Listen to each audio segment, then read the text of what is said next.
Passport விண்ணப்பிப்பதற்கான விதிமுறைகள் தளர்த்தப்படுவதாக மத்திய வெளியுறவுத்துறை அமைச்சகம் அறிவித்துள்ளது.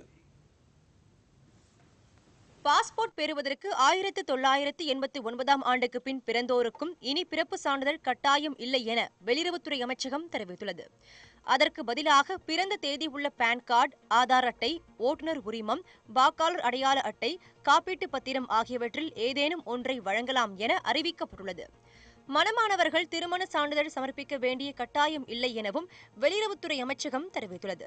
திருமணமாகி பிரிந்து வாழ்பவர்களும் விவாகரத்து பெற்றவர்களும் கணவர் அல்லது மனைவி பெயரை குறிப்பிட தேவையில்லை என்றும் வெளியுறவுத்துறை அமைச்சகம் கூறியுள்ளது.